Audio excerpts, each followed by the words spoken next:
بسم اللہ الرحمن الرحیم۔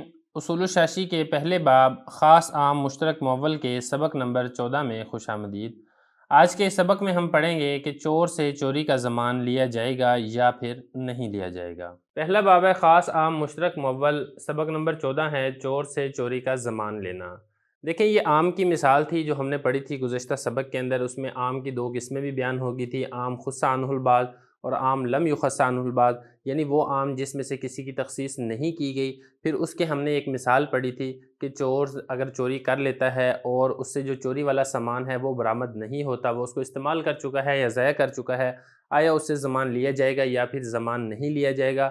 حنفیہ یہ کہتے تھے کہ ضمان نہیں لیا جائے گا، اس لیے کہ قرآن مجید میں جزاء بما کسبا میں لفظ ما یہ عام ہے، اور اس کا تقاضا یہ ہے کہ صرف اور صرف ہاتھ کاٹنا یہی سزا ہو، اس کے ساتھ ساتھ اس کے اوپر ضمان داخل کرنا یہ سزا کا حصہ نہ ہو۔ جبکہ شافعیہ جو تھے وہ اس کو غصب کے اوپر قیاس کرتے ہوئے کہ جس طریقے سے مال مغصوبہ اگر ہلاک ہو جاتا ہے تو پھر غاصب سے اس کی ضمان لی جاتی ہے، اسی طریقے سے چور سے بھی اگر مال مسروقہ ہلاک ہو چکا ہے تو ضمان لی جائے گی۔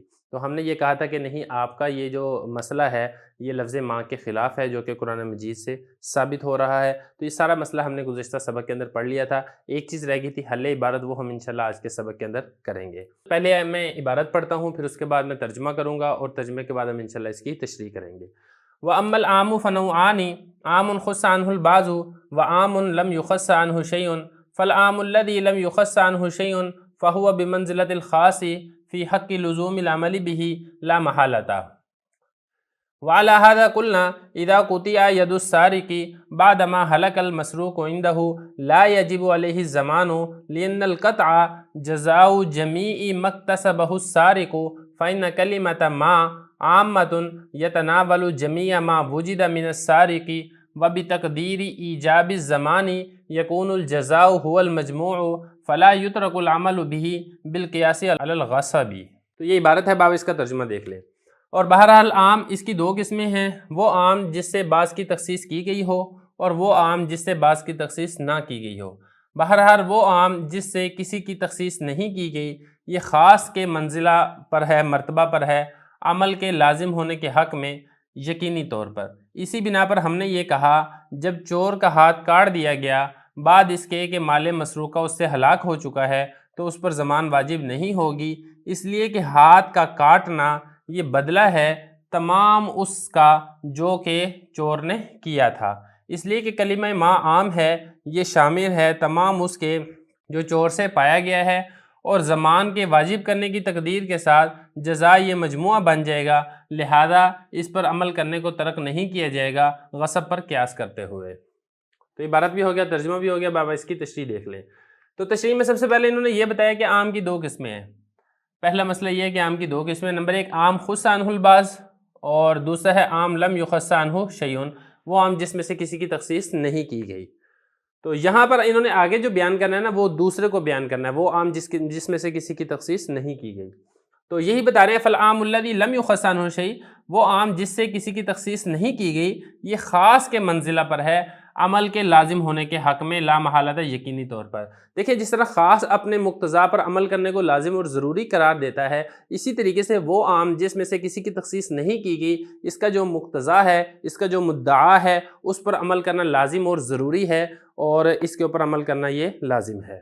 یہ مسئلہ ہو گیا۔ اب اس کے اوپر ایک مثال دی ہے، وَعَلَى هَذَا قُلْنَا، اسی بنا پر ہم نے کہا۔ کس بنا پر ہم نے کہا؟ اس بنا پر کہ عام جس میں سے کسی کی تخصیص نہیں کی گئی وہ خاص کے مرتبہ پر ہے، عمل کے لازم ہونے کے حق میں، اسی بنا پر ہم نے یہ کہا اذا قطع ید السارق، جب چور کا ہاتھ کاٹ دیا گیا بعد ما ہلک المسروق عندہ، بعد اس کے کہ مال مسروقہ اس کے پاس سے ہلاک ہو چکی ہے، لا یجب علیہ الضمان، تو اس کے اوپر ضمان لازم نہیں ہوگی۔ یعنی چور نے جب چوری کر لی اور اس کو پکڑ لیا گیا لیکن مال مسروقہ اس سے ہلاک ہو چکا ہے، اور جب اس کا ہاتھ کاٹ دیا جائے گا تو پھر اس کے بعد اس کے اوپر ضمان لازم نہیں ہوگی کہ جو اس نے مال مسروقہ ضائع کر دیا ہے وہ اس کی ضمان دے۔ وجہ کیا ہے؟ وجہ یہ لین القطع، اس لیے کہ قطع ہاتھ کا کاٹنا یہ بدلہ ہے تمام اس کا جو کہ چور نے کی ہے، جمیع مکتسبہ السارق، تمام اس کام کا جو کہ چور نے کیا ہے، کیونکہ قرآن میں کہتے ہیں جزاء بما کسب، یہ بدلہ ہے، فاقطعوا ایدیہما، ہاتھوں کو کاٹو، یہ بدلہ ہے ما اکتسب، جو کہ چور نے کیا ہے. اور وہ چور نے کیا کیا تھا؟ ایک تو چور نے چوری کی اور دوسرا اس نے مال مسروقہ کو ضائع کر دیا، استعمال کر دیا. اس تمام کا بدلہ کیا ہے؟ ہاتھ کاٹ دو. ٹھیک ہے. فَإِنَّ كَلِمَةَ مَا، یہی والی بات کر رہے ہیں کہ کلمہ ما عام ہے، یہ شامل ہے تمام اس کے ما وجد من السارق، جو کہ چور سے پایا گیا. چور سے جتنا بھی اس نے جرم کیا ہے اس کی سزا کیا ہے؟ اس کی سزا صرف اور صرف یہ ہے کہ اس کا ہاتھ کاٹ دیا جائے.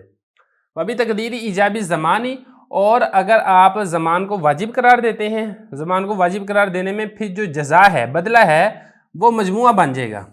وہ بدلہ صرف یہ نہیں رہے گا کہ ایک تو اس کا ہاتھ کاٹ دو اور ساتھ بس کافی ہو جائے، ایسا نہیں ہوگا، بلکہ پھر مجموعہ بن جائے گا جزا. وہ کیا ہے؟ ایک ہاتھ بھی کاٹنا ہے اور دوسرا اس کے اوپر زمان بھی داخل کرنی ہے. حالانکہ جو لفظ ما جزاء بما کسب، یہ لفظ بتا رہا ہے کہ جو جزا ہے وہ صرف اور صرف ہاتھ کاٹنا ہے، اس کے ساتھ زمان کو لازم کرنا نہیں ہے. تو یہی کہہ رہے ہیں کہ اگر آپ زمان کو لازم قرار دیتے ہیں تو پھر جزا وہ تو مجموعہ بن جائے گا ہاتھ کاٹنے کا اور زمان کا، اور قرآن مجید کا جو لفظ ما ہے اس کے اوپر عمل کرنا یہ باقی نہیں رہے گا، لہذا ایسا نہیں کیا جائے گا. فلا یترک العمل بہ، لہذا اس آیت پر عمل کرنے کو ترک نہیں کیا جائے گا. کس آیت پر؟ وہی بات ہے السارق والسارقۃ فاقطعوا ایدیہما جزاء بما کسبا. بالقیاس علی الغصب، قیاس کرتے ہوئے غصب پر. جیسا کہ میں نے آپ کو پہلے بتایا تھا، یہاں پر امام شافعی رحمۃ اللہ علیہ اس کو غصب کے اوپر قیاس کرتے ہوئے غاصب کے اوپر جس طریقے سے زمان لازم اور ضروری ہوتی ہے وہ سارق کے اوپر بھی زمان کو لازم اور ضروری قرار دیتے ہیں. ہم یہ کہتے ہیں کہ دیکھیں یہ جو آپ کا قیاس ہے یہ قرآن مجید کی آیت لفظ ما کے خلاف ہے، لہذا قرآن مجید کی آیت کو لے لیا جائے گا اور اس قیاس کو ترک کر دیا جائے گا.